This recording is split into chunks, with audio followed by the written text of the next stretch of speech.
Bonjour à tous et à toutes. Je suis donc Alex Zordan, je suis responsable du service phono, édition et images. Donc l'objet de ce webinaire est donc une présentation du fonds de relance phonographique. Ce webinaire est enregistré afin que nous puissions après le mettre sur le site internet du CNM. Sur ce webinaire, nous sommes donc accompagnés de Marc Thonon, qui est le directeur du soutien aux artistes et aux entreprises et aux projets, Oscar, qui est chargé de mission au sein du service phono, images et édition. Et voilà, Marc, si tu veux prendre la suite. Oui, alors pour celles et ceux d'entre vous qui ne connaîtraient pas encore le CNM et la manière dont la direction du soutien est organisée, notre direction, elle représente, elle compte à peu près 35 personnes, pardon, et deux départements essentiels, un département qui est dédié au soutien aux entreprises et l'autre qui est dédié au soutien aux projets artistiques. Le département du soutien aux entreprises est supervisé par Marie Vercotteren, qui est directrice adjointe du pôle. Le soutien au projet est, lui, supervisé par Louis Allonet, qui ne peut pas être avec nous, qui est souffrant depuis plusieurs mois, qui sera de retour fin août. Et dans chaque département, il y a une série de programmes et une série de responsables pour chacun des programmes. Et chaque responsable est, elle ou lui, accompagné de un ou plusieurs chargés de mission qui instruisent avec le responsable du projet, avec le responsable du programme, pardon, les demandes en question. Donc sur la partie, alors on pourrait considérer ici qu'il s'agit de soutien aux entreprises, mais l'expertise phono au CNM, elle est l'apanage d'Alex, que vous connaissez tous, Alex Zordan, de par sa longue expérience au FCM, et d'Oscar, qui l'a rejoint, qui a lui une double expérience, Oscar, puisqu'il a été CNV, CNM des débuts, enfin plutôt CNM des débuts, et puis pleinement CNM phono, depuis qu'on a réussi à organiser l'équipe. Je vous engage, le cas échéant, à vous rendre sur le site internet qui n'est pas la version définitive du site internet du CNM, mais qui devrait pouvoir vous aider à comprendre davantage comment les choses fonctionnent. On a essayé de l'organiser, ce site internet. En tout cas, les équipes d'Anne-Sophie Bach ont essayé de l'organiser de la manière la plus simple d'accès possible pour les porteurs de projets, à savoir que lorsque vous êtes, selon la typologie de votre métier, vous devez, en cliquant sur aide, pouvoir arriver aux aides qui vous sont dédiées. Alors, concernant le phono, avant la crise Covid, il y avait donc deux typologies d'aide à la production phonographique. Une enveloppe, les deux programmes étaient logés au FCM et supervisés par Alex et Aurélie, qui je crois est parmi nous sous une autre casquette aujourd'hui. Donc deux programmes qui sont des programmes sélectifs qui ont repris, avec des enveloppes doublées d'ailleurs dans le cadre du CNM, une enveloppe à l'aide à la production phonographique en musiques actuelles et en jazz, et l'autre dédiée à la production phonographique en musique classique et contemporaine. Donc on était sur des budgets à 800 000 euros pour la première, dans l'enveloppe FCM, on est passé à 1,5 million, et à 500 000 pour la seconde, on est passé à 1 million d'euros. En plus de cette enveloppe, il y avait, concernant les musiques actuelles, une enveloppe d'aide pour la production d'images, dont le montant, au FCM toujours, dont le montant a été doublé dans le périmètre CNM. Là, on est passé de 780 000, je pense, à 1,5 million de mémoire. Alex me corrigera si ce n'est pas les chiffres exacts, mais c'est l'ordre de grandeur. Donc ça, ce sont des programmes sélectifs qui ont vocation à être pérennisés. C'est-à-dire qu'en 2022, on espère qu'il n'y aura plus de fonds de sauvegarde et de relance. Par contre, les aides sélectives, elles, continueront à exister en 2022, et ce seront les programmes qui vous seront destinés en priorité. En 2021, que s'est-il passé pour répondre à la crise? On a mis alors, il y a eu un premier programme d'une enveloppe de 2 millions d'euros, qui était un programme de reprise, hein, si je ne m'abuse, c'était le terme qui avait été voté, instruit à l'automne 2020, avec des critères qui sont vite apparus comme étant dépassés puisque la crise se prolongeait. Il y a eu une autre enveloppe extrêmement importante qui a été votée par le conseil d'administration du CNM en décembre 2020, qui est une enveloppe de 5 millions d'euros pour la sauvegarde.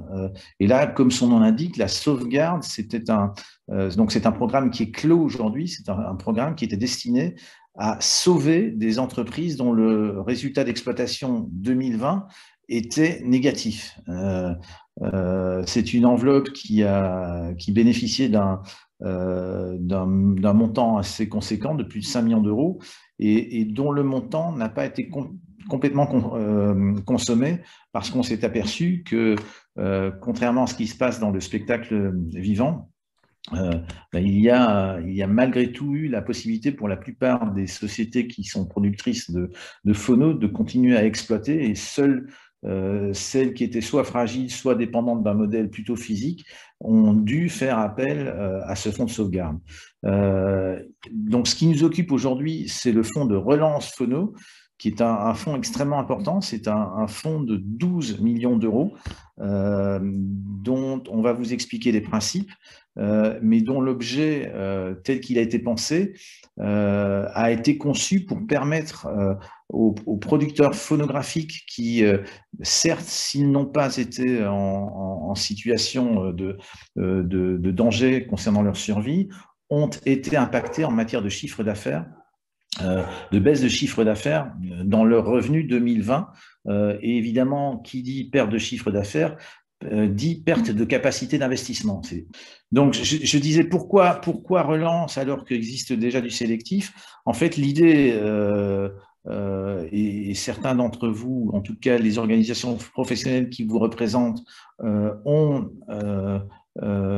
participer au débat et aux échanges, voire certains d'entre vous au groupe de travail qui ont mené à cette réflexion. L'idée, c'était d'être le plus efficace possible. Et dans notre esprit, ces 12 millions d'euros sont destinés aux entreprises qui ont une activité récurrente en matière de production phonographique, c'est-à-dire, c'est la raison pour laquelle on a dans les critères basé la clé de calcul sur des investissements moyens consentis lors des années 2017, 18, 19, soit les années pré-crise. L'idée, c'est vraiment de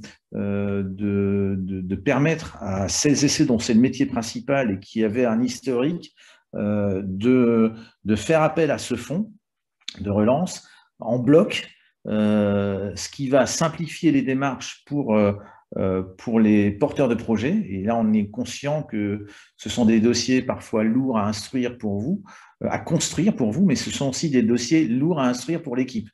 Et comme vous le voyez, pour instruire les dossiers en question, aujourd'hui, vous avez Oscar et Alex, en fonction du nombre de dossiers que nous recevrons, on pourra éventuellement renforcer l'équipe, mais on s'aperçoit qu'il y a une dextérité, une expertise à conduire, à posséder pour pouvoir instruire les dossiers. C'est la raison pour laquelle vous avez les deux principaux acteurs du fonds en face de vous. Alors, préalable important aussi, vous savez que le CNM au départ avait été doté d'un budget d'un peu plus de 60 millions d'euros. C'est-à-dire en gros les 35 millions d'euros qui étaient le budget du CNV, plus le budget de 5 millions d'euros du FCM, plus le budget de 5 millions d'euros du bureau export, plus l'IRMA, plus le CALIF, plus une dotation budgétaire du ministère de la Culture, qui tournait autour de 15 millions d'euros. Évidemment, la crise aidant, cette somme est apparue bien insuffisante. Donc, il y a des sommes considérables. Je rappelle, sur 2021, 5 millions d'euros en sauvegarde, les 2 millions en reprise, plus les 12 millions en relance, plus l'aide à la production d'images, si vous faites le compte, c'est plus de 20 millions d'euros. Pour la musique enregistrée, c'est assez exceptionnel. Je me permets de le préciser parce qu'il me semble que c'est très, très important que vous l'entendiez et que vous entendiez également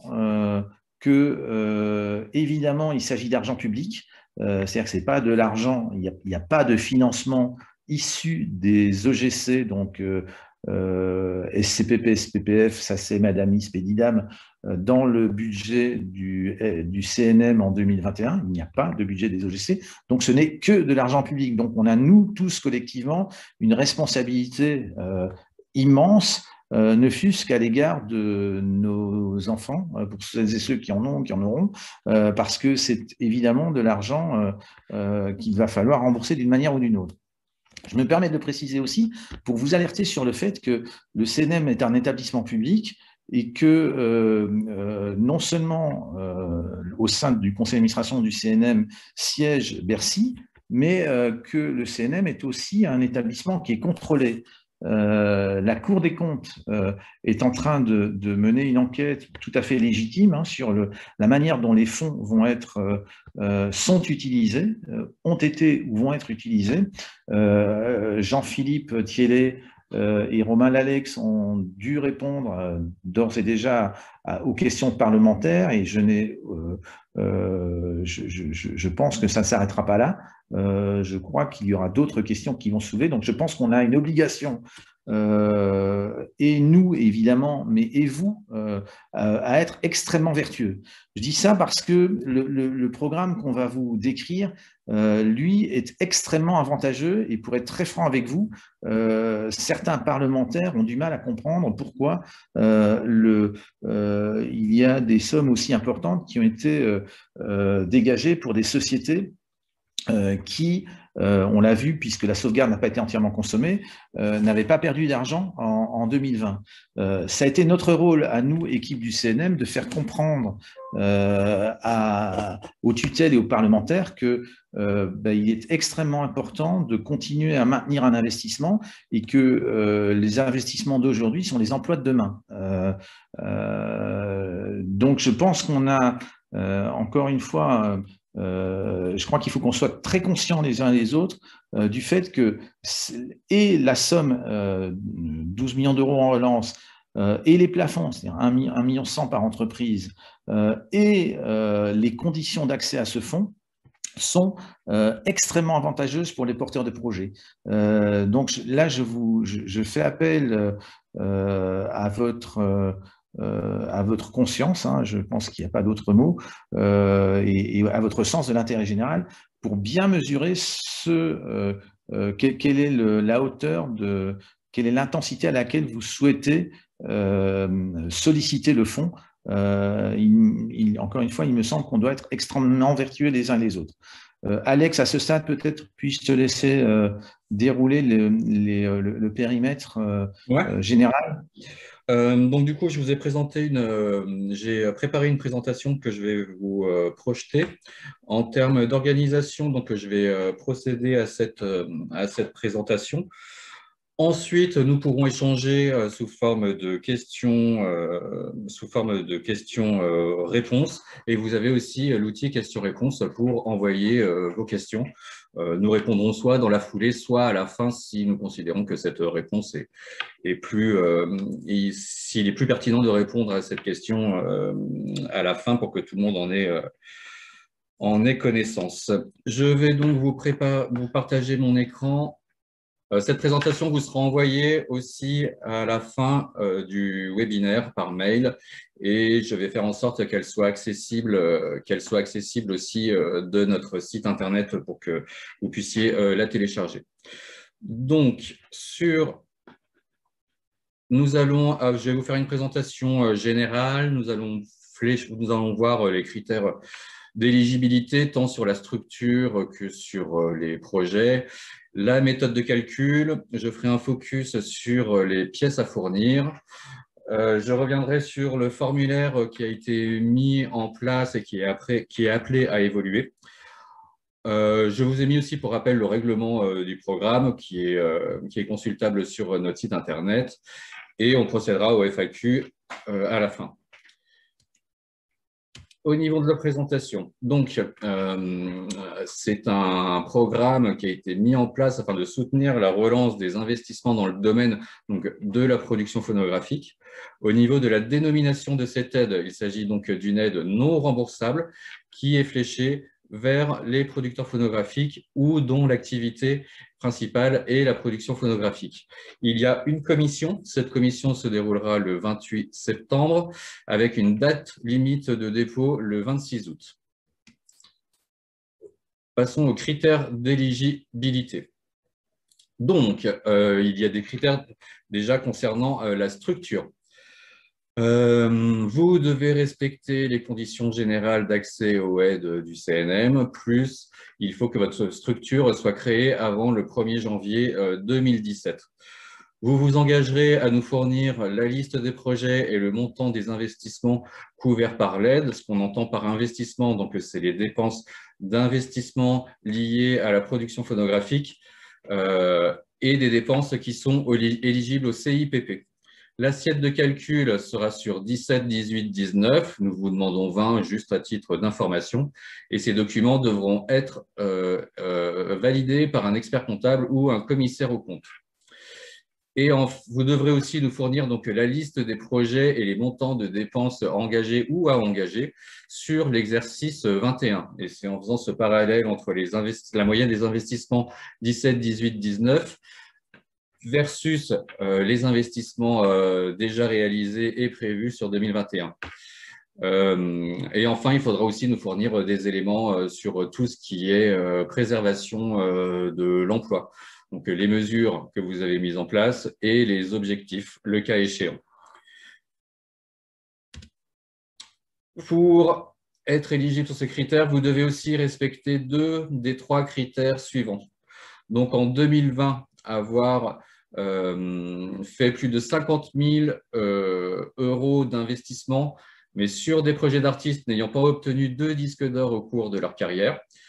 Vous devez avoir à votre catalogue donc 3 artistes différents et 5 albums d'au moins 5 titres, ou un chiffre d'affaires de 40% d'activité correspondant à l'activité de production et de distribution phonographique. Donc ça, c'est en 2020, ou une moyenne à la même hauteur pour 18, 19, 20. Et enfin, donc ça, c'est quelque chose aussi qui est à fournir, c'est sur l'ensemble des programmes, hein, pas uniquement sur celui-là.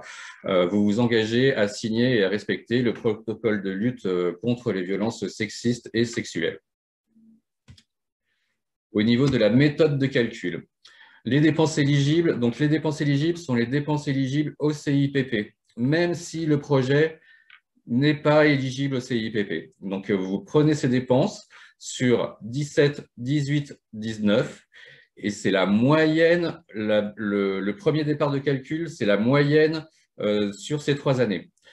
À quoi on rajoute, on majore de 25% pour appliquer un forfait promo marketing.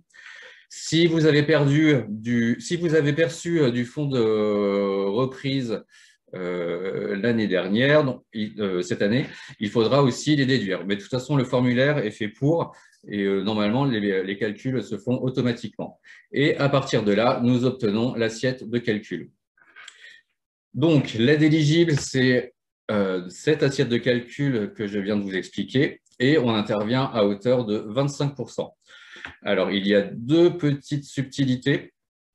C'est d'accord, 25% de l'assiette de calcul, mais par contre, on ne pourra pas intervenir au-delà de 70% des investissements présentés sur 2021. Donc, c'est aussi pour ça qu'on vous demande les investissements 2021, mais tout ça est mis sous forme automatisée dans le formulaire qui est mis à votre disposition.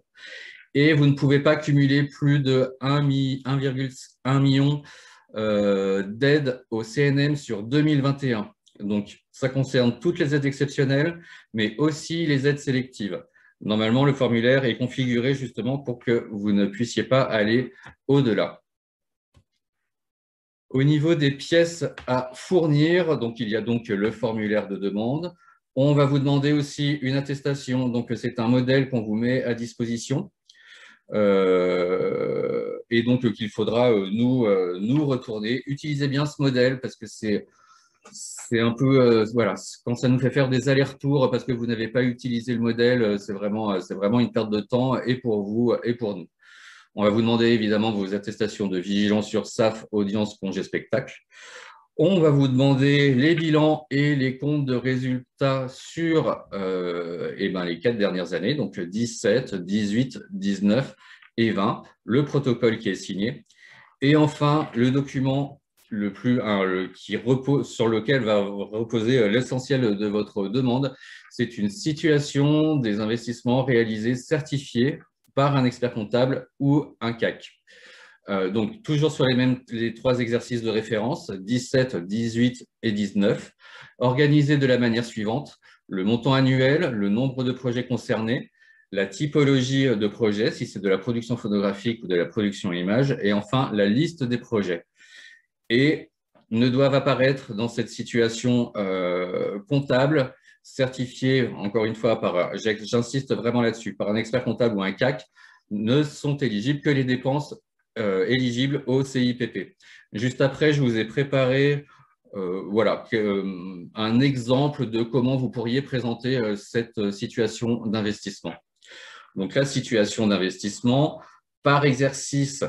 Là, je vous ai mis en exemple l'exercice 2017, donc le montant total des investissements, le nombre de projets qui sont concernés, la typologie de projets, si c'est de la production phono ou si c'est de la prod image, et enfin la liste des projets. Et ça, il faudra le faire donc sur les 3 exercices, 17, 18 et 19. Donc, il faudra vraiment être vigilant là-dessus. Au niveau du formulaire, donc le formulaire est découpé de la manière suivante. Vous avez des onglets en bleu qui sont là pour vous orienter. C'est des onglets qui rappellent les critères d'éligibilité ou qui vous donnent différentes informations concernant le programme. Et les onglets en jaune, ces onglets en jaune, ce sont justement les onglets qui sont à renseigner. Dans ces onglets jaunes, vous retrouverez des cellules qui sont en blanc et des cellules qui sont en jaune. Seules les cellules en jaune sont modifiables.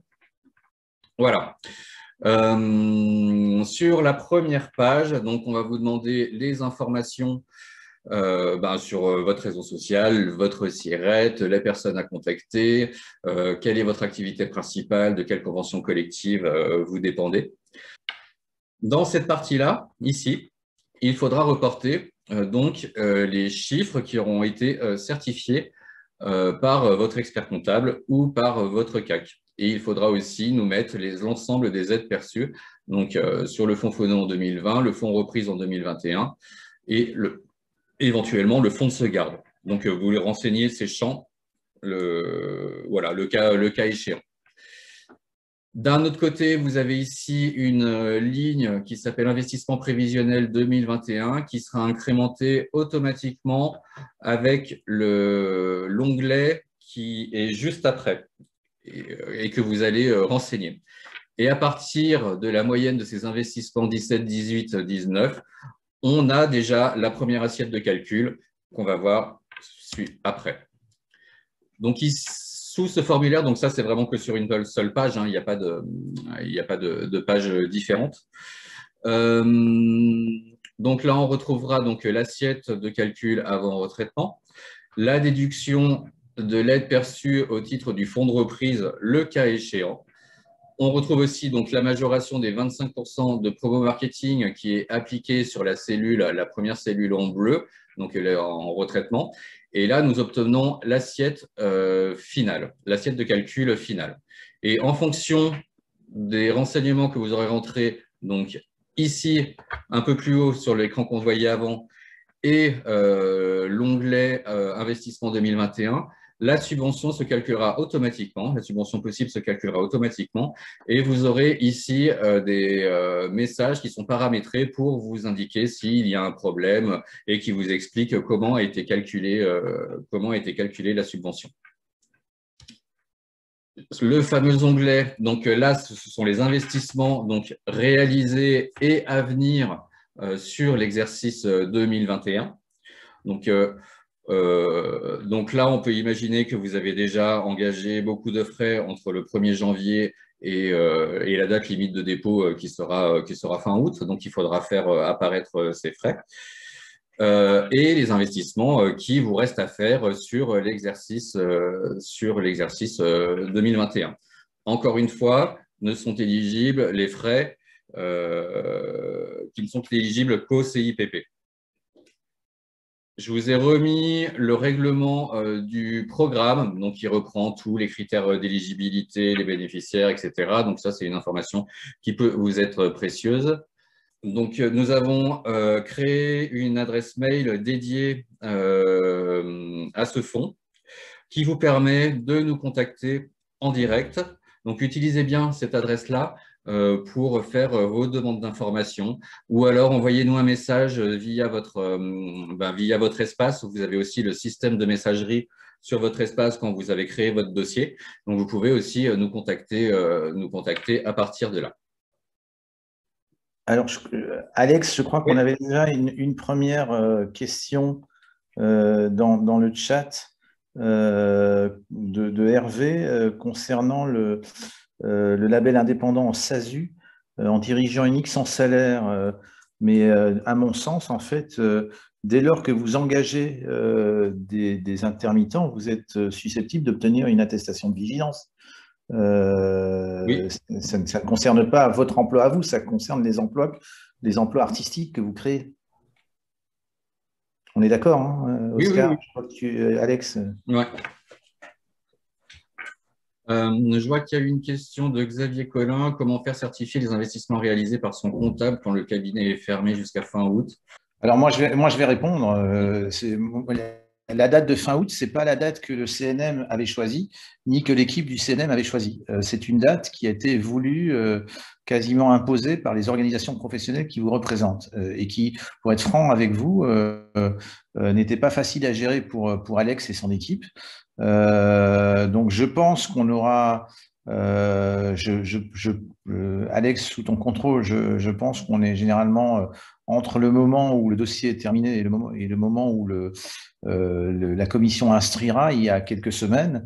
Je pense qu'on peut tolérer, me semble-t-il, un petit délai pour l'attestation finale. On peut tolérer un petit délai de 10 jours, mais par contre, il est vraiment important que vous soumettiez votre dossier avant la date limite de dépôt, en expliquant que vous vous engagez à joindre le document manquant au plus vite.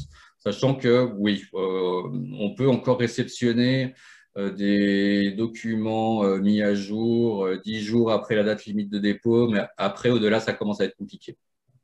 On peut expliquer clairement pourquoi c'est compliqué. Hein. C'est que vous avez un travail à effectuer de compilation entre le moment où les dossiers sont déposés et le moment où la commission se tient. Là, on n'a aucune idée du nombre de dossiers qu'on va avoir, mais l'importance de votre présence aujourd'hui, c'est-à-dire 79 participants, alors qu'on est en plein mois de juillet, indique que, et on le comprend tout à fait, hein, que qu'on risque d'avoir des centaines de demandes. Et je rappelle, hein, une personne, un instructeur peut gérer à peu près 7 à 8 dossiers par jour, Oscar, Alex, hein, sous votre contrôle. Oui, c'est ça. Sachant que là, sur ce front, ça risque d'être plus ardu à traiter, mais on est entre 7 et 8 dossiers par jour, pas plus. Ouais.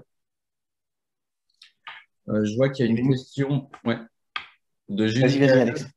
Qui a un cas particulier. Je suis licencié d'un album. Je n'ai déposé aucune demande d'aide au CNM pour ce projet que je souhaite inclure dans les dépenses du fonds de relance, mais le producteur de l'album, lui, a fait une demande CNM. Est-ce que mes dépenses sur ce projet rentrent dans le cadre du fonds de relance? Qu'est-ce que vous allez… Enfin, ça dépend de la typologie des dépenses, en fait. Si vous êtes sur, je ne sais pas, sur de la production audiovisuelle, oui. Si c'est de la promo, non, parce qu'on inclut un forfait promo, justement, dans le calcul de la subvention sur le sélectif. Donc, ça dépend vraiment de la typologie de projet sur lesquels vous allez nous solliciter. Notre structure n'a pas de personnel permanent, mais emploie de nombreux intermittents avec un gros volume d'heures, leur permettant donc de renouveler leur intermittence. Pourquoi du coup, le tableau personnel de l'onglet argumentaire est seulement basé sur du personnel permanent? Parce que normalement, du personnel permanent, on est quand même sur des contrats, sur des contrats en CDI ou en CDD et pas sur des contrats d'intermittence. En tout cas, au niveau du personnel permanent. Les honoraires du comptable, donc encore une question de Xavier Collin, les honoraires du comptable sont aussi à anticiper. Expérience du précédent fonds pour faire un bilan au 31/03/2021, alors que les comptables étaient en clôture d'exercice. Oui, c'est compliqué.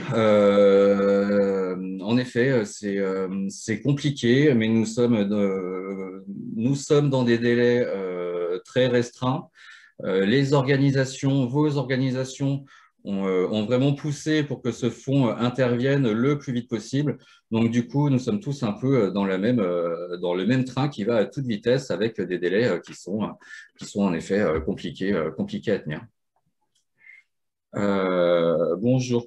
Vous confirmez que les dépenses de fabrication ne sont pas éligibles? Oui, les dépenses de fabrication ne sont pas éligibles parce qu'elles ne sont pas éligibles au CIPP.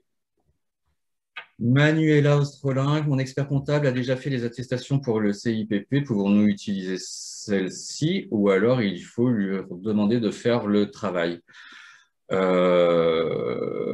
Si les dépenses ne concernent que des albums CIPP, à la limite, on pourrait utiliser celle-là, Oui, vous avez déjà une bonne base de travail, ouais. mais par contre, s'il y a les albums pour lesquels il n'y a pas d'attestation d'expert comptable, s'ils ne rentrent pas, enfin, je rappelle quand même, hein, c'est assez extraordinaire ce qu'on est en train de faire. C'est le CIPP, il y a un mécanisme que vous connaissez, que vos experts comptables connaissent, c'est pour ça qu'on a choisi ce référent-là, et on applique les mêmes critères aux albums qui ne sont pas CIPP.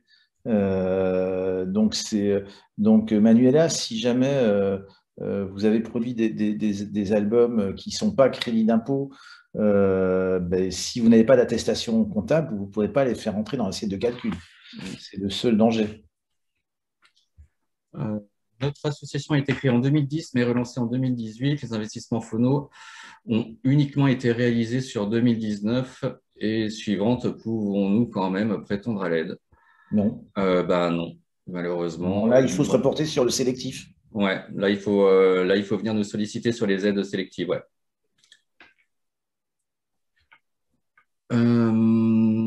Laurent Sala, peut-on en parallèle du fonds de relance déposer des dossiers de production de clips et d'albums, puis annuler ensuite ou pas les aides obtenues en fonction des résultats du fonds de relance? Le problème en faisant ça, c'est que sur le sélectif, nous sommes dans une situation extrêmement tendue d'un point de vue budgétaire et extrêmement tendue avec le nombre de dossiers à traiter. Du coup, c'est un peu délicat parce que si vos dossiers venaient à être aidés, vous prenez un peu la place de quelqu'un d'autre. Donc, voilà, moi, je vous conseille d'essayer d'accorder un peu les calendriers. Mais je crois qu'en plus, au niveau des calendriers, ça colle. Normalement, vous devriez avoir les résultats du fonds de relance pas très longtemps après les dates limites de dépôt sur le sélectif. Oui, par contre, Alex, ça me permet, moi, de rappeler à tout le monde ce qui se passe en sélectif en ce moment. On a une énorme, on a un énorme sujet. Hein. C'est que, comme je l'expliquais tout à l'heure, sur le phono musiques actuelles uniquement, on avait un budget d'1,5 million pour l'année 2021. Lors de la première commission, donc il y a 5 commissions de 300 000 euros, lors de la première commission en sélectif, vous avez eu des demandes pour un montant de 2,7 millions. On était à plus d'1,5 million. 5. Plus d'1,5 million, ouais. On nous demandait plus que le budget annuel sur une seule commission. D'accord. Moi, j'avais 2,5 en tête, hein, me semble-t-il. Donc, oui, si tu rajoutes la musique classique avec, ouais. oui. Donc, pour répondre à la question, je pense qu'il vaut mieux, si vous êtes en capacité de prouver votre antériorité, donc si vous avez c'est solliciter le fonds de relance d'abord, parce que pour l'instant, on ne sait pas ce qu'il nous reste comme moyen sur le fonds d'aide sélective. Une question de Marie-Jo Salabert. Mon label n'a pas les moyens d'avoir du personnel permanent. Je suis prestataire en ce qui me concerne. Mon label est-il du coup hors critère? Non, en fait, les informations qu'on vous demande au niveau du personnel permanent, des mesures et des objectifs que vous souhaitez atteindre, c'est des informations à caractère informatif en fait. On vous demande voilà qu'est-ce qui se passe, mais ça ne rend pas du tout la demande inéligible. Une question de Guillaume Roche. Est-ce que les compilations et les licences sont éligibles pour le calcul de l'assiette de référence pour les années 2017? Ma compilation, Bah, Marc. la compilation, pas vraiment, hein. Ah oui. Si ce sont des compilations crédit d'impôt, des compilations produites, peut-être si vous agrégez quelques titres qui ont été produits pour l'occasion, oui, mais si c'est une compilation best-of, c'est pas vraiment éligible, puisque ce n'est pas en crédit d'impôt, me semble-t-il. Ouais. Euh,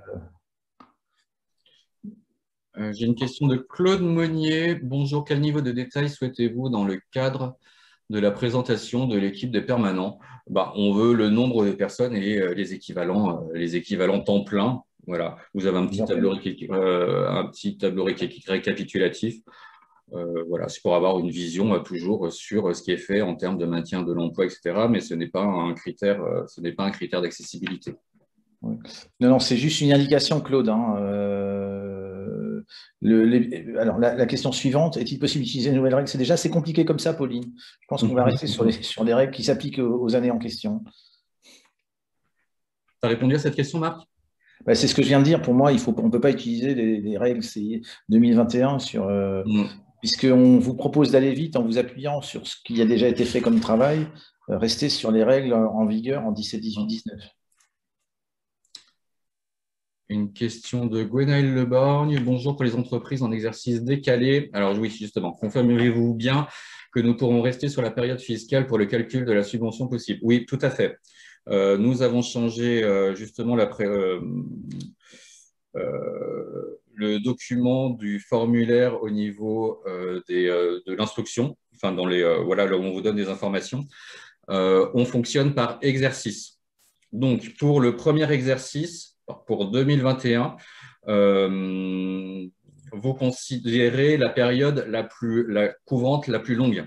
Si, par exemple, vous êtes de mars à mars, donc l'exercice 21, on considérera que ça sera de mars 21 à mars 22, et ainsi de suite pour les exercices N-1, N-2, N-3, N-4. Donc, on fonctionne bien par exercice. Notre association s'est fiscalisée et a commencé à collaborer avec un expert comptable à partir de 2018. Pouvons-nous quand même déposer un dossier, c'est-à-dire c'est fiscalisé normalement, vous avez des bilans et des comptes de résultats si vous avez été créé avant 2017.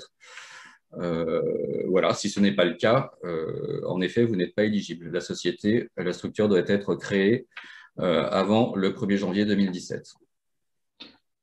La réponse de Christian, que je salue, ça fait longtemps. Ce qu'il faut inclure dans tous les projets, uniquement les projets dont nous sommes producteurs, et peut-on y inclure les projets pris en licence? C'est un fonds de relance de la production.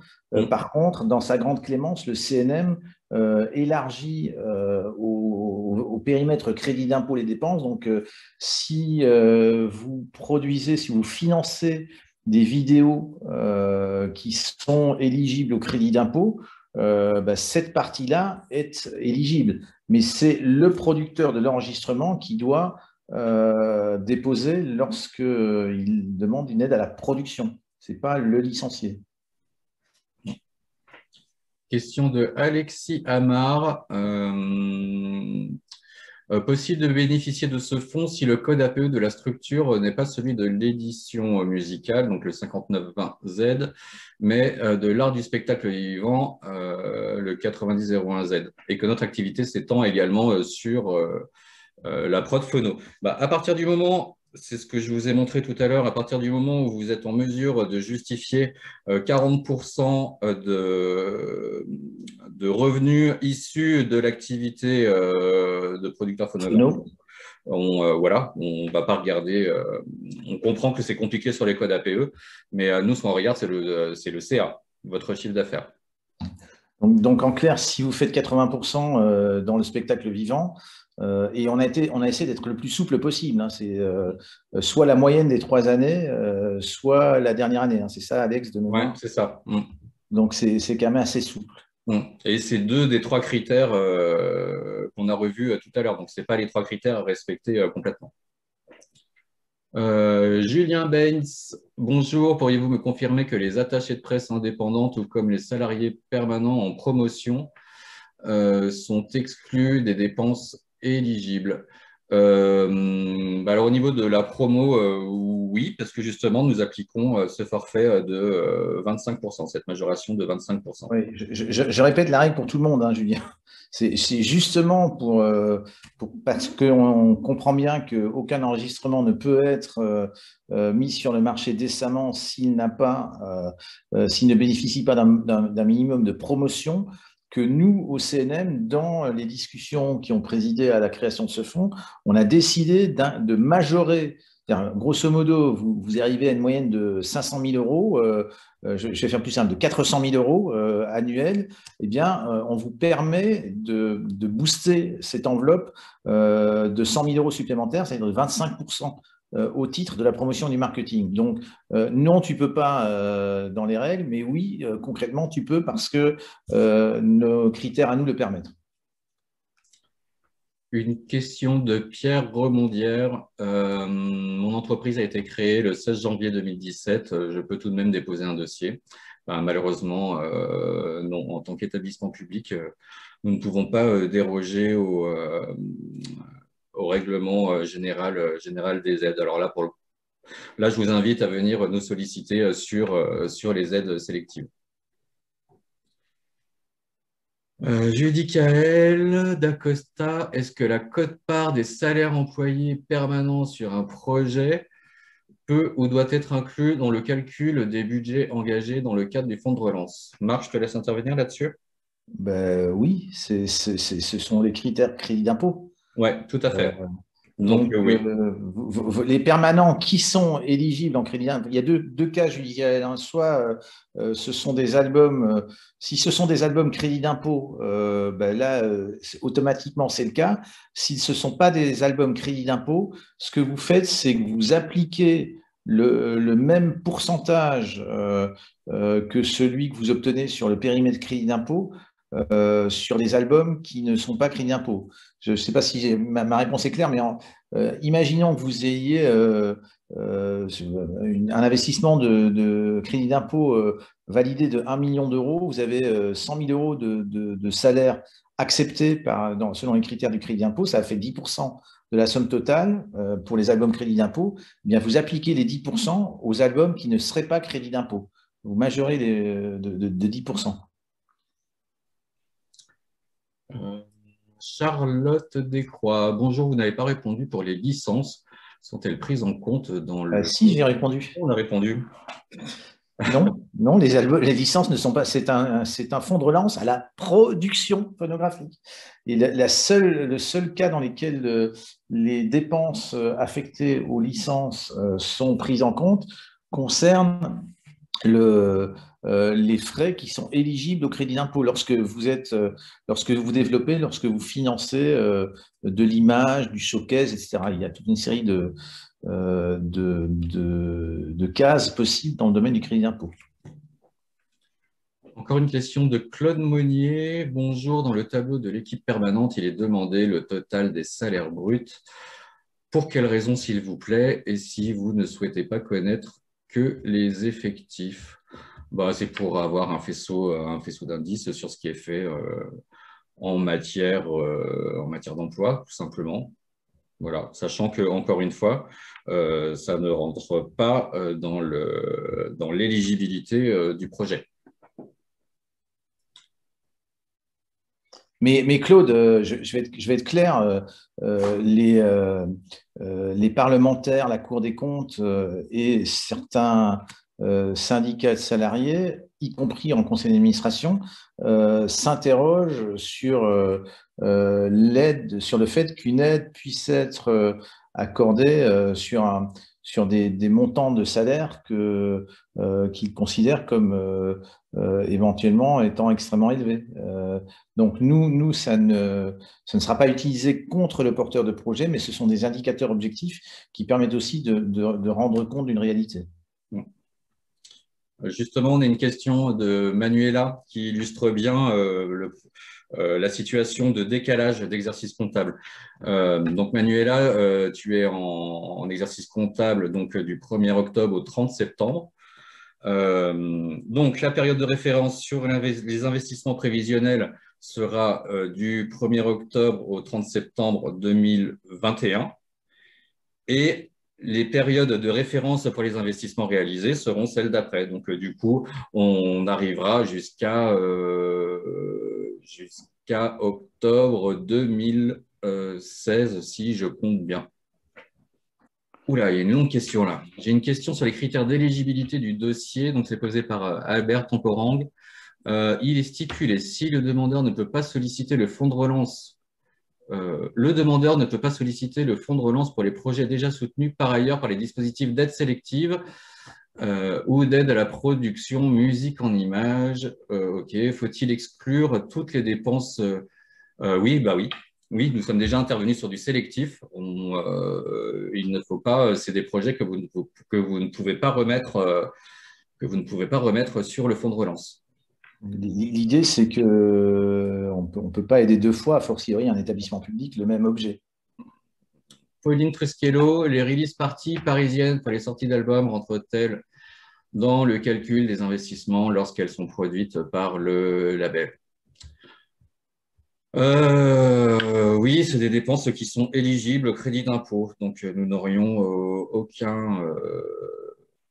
c'est des dépenses que nous ne pourrions pas refuser, sachant quand même que nous sommes sur un fonds de relance de production phonographique.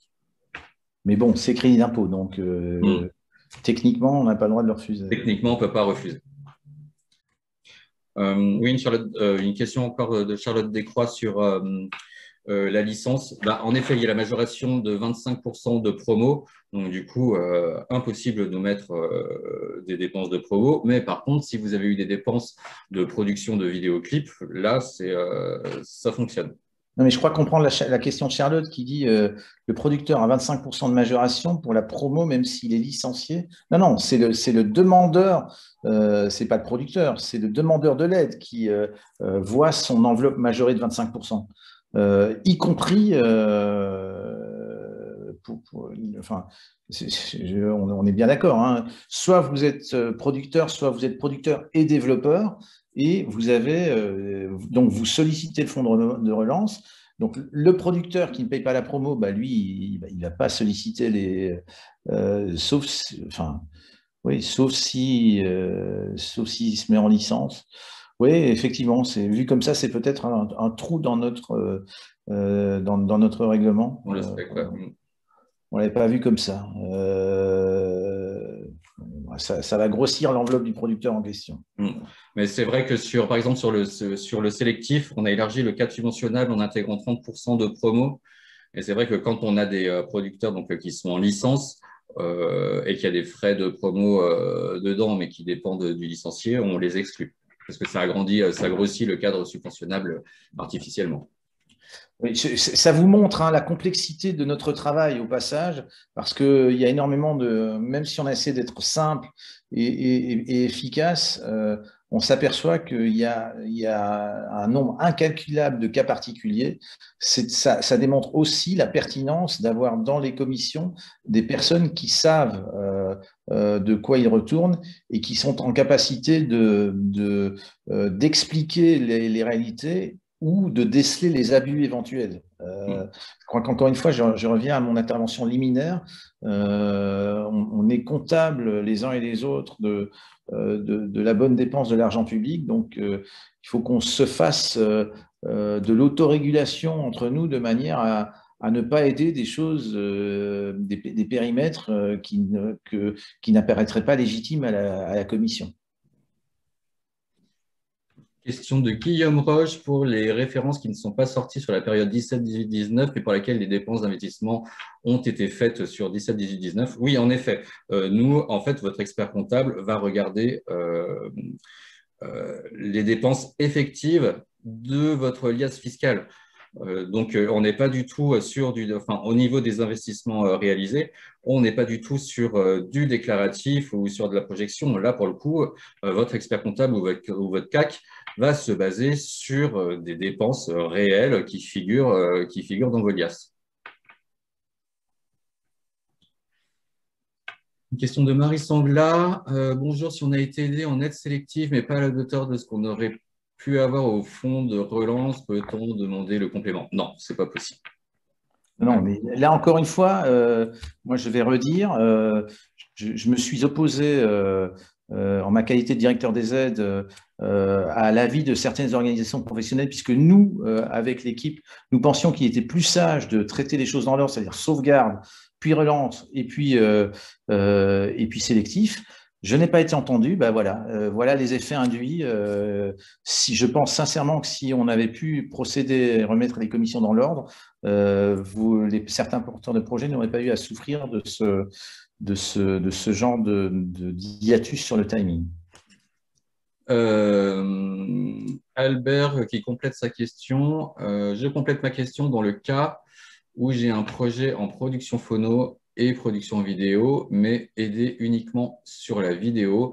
Dois-je retirer également les dépenses phono? Non, vous retirez que le budget qui a été soutenu. Ce n'est pas parce que vous avez eu une aide sélective en musique à l'image qu'il faut retirer les dépenses du disque qui n'ont pas été soutenues. Pour la réponse à Gwenaël, oui, ça va avoir une incidence sur le futur crédit d'impôt, puisqu'il s'agit d'une aide publique qui va être déduite du crédit d'impôt. Donc forcément, ça aura une incidence et pas des moindres. Et au passage, je rappelle à tout le monde que le CNM n'est plus FCM et que les aides du FCM n'étaient pas des aides publiques et que les aides du CNM sont des aides publiques, avec toutes les implications que ça génère. Alex, dans le chat, il y a une question de Sophie Bismuth qui nous dit dans l'onglet notice pour l'attestation comptable, il n'y a pas la liste des projets à mentionner. Est-ce qu'il va y avoir des modifications supplémentaires pour les certifications CAC? Non. En fait, nous, on vous a donné les informations qu'on aimerait retrouver et qui sont, je veux dire, moi, qui me semble élémentaire. Moi, je vous ai donné juste des exemples. Après, vous n'êtes pas obligé de suivre cet exemple-là. Ai-je bien compris que le fonds de reprise est à déduire du calcul du CIPP ou est-ce que ce sont les aides sélectives uniquement? Sont à déduire? Non, enfin, oui. Le fonds de reprise, oui, le fonds de reprise est à déduire. Et les aides sélectives, l'ensemble des aides perçues sur 2021 seront à déduire de fait si dans la simulation de votre subvention, vous arrivez au-delà des 1,1 million cumulables par an. On a une main levée de Virginie Leclerc. Virginie? Allô? Oui. Oui, bonjour. Bonjour. Excusez-moi, je suis désolée, mais je ne suis pas certaine d'avoir bien compris le point sur les licences. J'ai l'impression qu'on a eu un peu des réponses différentes. Je ne crois pas, non. Qu'est-ce que vous n'avez pas compris? Quelle est votre question? Donc, on peut inclure les licences? Non, vous pouvez inclure. Non, c'est une aide à la relance de la production. Par contre, vous pouvez inclure, si vous êtes un producteur-développeur, c'est-à-dire que vous commercialisez un enregistrement et qu'à ce titre, vous investissez sur de la licence, les dépenses éligibles dans le cadre du crédit d'impôt sont éligibles au fonds de relance. En fait, il faut partir du principe Le grand principe, c'est les dépenses éligibles au CIPP, même si le projet n'est pas éligible au CIPP. Par exemple, un projet qui n'est pas éligible au CIPP parce que pas francophone, ces dépenses rentrent dans le calcul. Il faut vraiment raisonner en termes de dépenses éligibles au CIPP. Il y avait une question de Sylvie Le Forestier qui nous dit qu'elle a un album en préparation depuis 2017 avec une seule artiste. Puis-je prétendre à mon avis, ça veut dire que vous avez tout intérêt à venir chercher de l'aide en sélectif plus qu'en relance. Hein. Oui, tout à fait. Parce qu'il faut trois références au catalogue et un minimum de 5 albums. J'ai donné la parole à Manuela. Oui, bonjour. Si un projet avait reçu une aide du FCM, est-ce que l'aide reçue rentre en compte? Elle doit être déduite? Alors, ça dépend quand. Le même organisme. Ça dépend quand, parce qu'à partir dès le 31 octobre, nous étions CNM. Donc, si c'est une aide qui a été votée quand nous étions FCM, donc avant le 31 octobre 2020, oui, après, j'ai envie de dire, il faut être un peu vertueux et pas nous faire des demandes sur des projets qui sont déjà subventionnés et nous reviendrions dessus pour subventionner par-dessus. Voilà. D'accord. C'est vrai que parfois, on obtient une subvention qui est bien inférieure à celle qu'on espérait. Donc, oui, mais ça, je comprends le principe. Hein. Ouais, c'est le jeu. Malheureusement, c'est aussi les raisons pour lesquelles moi, si je peux me permettre, hein, moi, je suis assez étonné depuis que j'ai pris mes fonctions de voir qu'il n'y a jamais eu autant d'argent. Alors, je sais qu'il y a une grosse crise. Pour autant, on a bien vu que sur les 5 millions d'euros de sauvegarde, il y avait à peu près 2 millions d'euros qui ont été utilisés. Quand vous comparez avec ce qui se passe du côté du spectacle vivant, où il y a pas mal de sociétés qui frôlent le dépôt de bilan, là, je pense qu'il faut aussi, du côté du disque, on voit la bouteille à moitié pleine. Il y a beaucoup d'argent. Il y a des dispositifs qui sont calculés pour être conçus pour être les plus efficaces possibles. Là, clairement, le dispositif de relance, il s'adresse aux producteurs récurrents, c'est-à-dire à ceux qui ont une antériorité en dessous de 2017, à ceux qui ont un volume de production qui leur permet si vous avez un faible volume de production, ne venez pas à ce fonds de relance. C'est ça que je veux dire.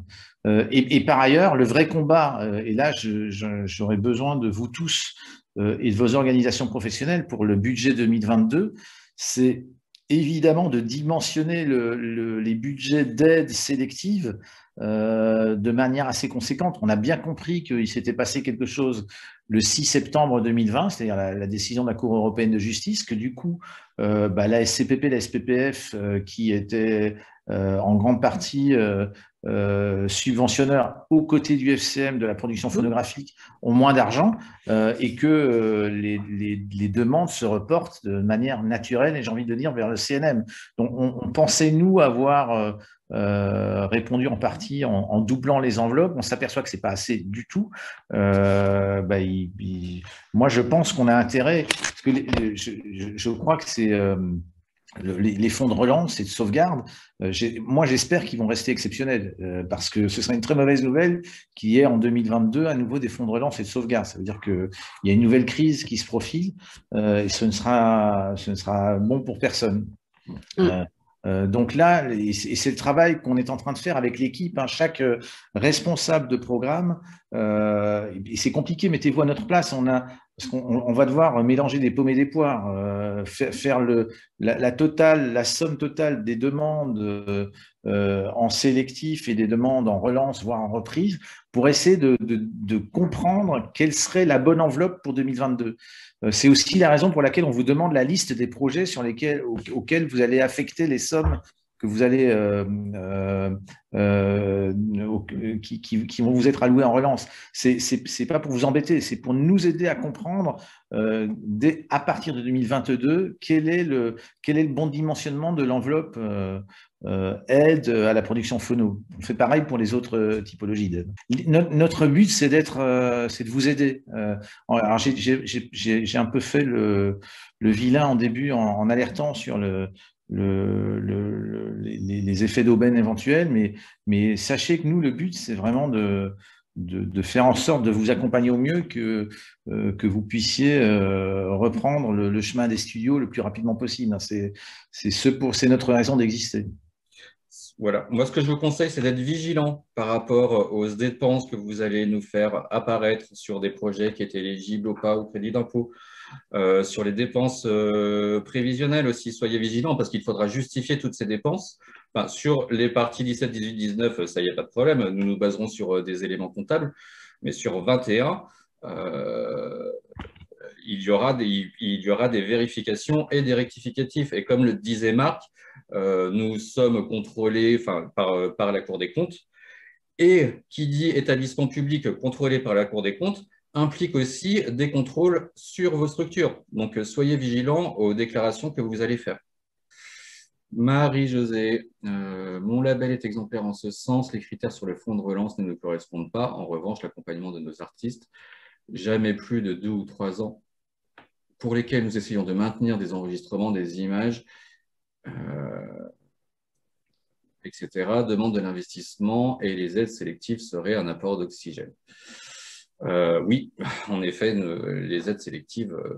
Merci de nous aider, Marie-Jo. Merci, ouais. Il y avait une question de Catherine qui a disparu, je vois, Bonifacio. Catherine, tu voulais intervenir? Oui, j'ai répondu à la question. D'accord, ok, super. Ok, bah écoutez, il me semble qu'on a fait le tour, non? Me semble-t-il. Bah, il me semble aussi. Il me semble aussi. Oui, pour vous donner un ordre d'idée, donc Marc parlait tout à l'heure de la forte sollicitation des aides sélectives. Pour vous donner, déjà en termes de volume euro, pour vous donner un ordre d'idée en termes de volume de dossiers, nous avons traité l'équivalent de ce qu'on traitait au FCM en 4 mois. Et ce que nous traitions au FCM en 1 an. Voilà, sachant que nous n'avons pas passé la moitié, nous n'avons pas fait la moitié des commissions. Claude, à ta disposition, à votre disposition, encore une fois, on est là pour aider, hein, même si j'ai le rôle du père fouettard de temps en temps, mais on est là pour aider. Eh bien, nous allons clôturer ce webinaire. Merci de votre participation. Et nous allons faire en sorte de pouvoir le mettre en ligne très rapidement. Et je vais vous envoyer la présentation que vous avez eue. Là, je vous l'envoie par mail dans l'heure qui arrive. Merci à vous. Très bonne fin de journée. Merci à vous. Au revoir. Au revoir.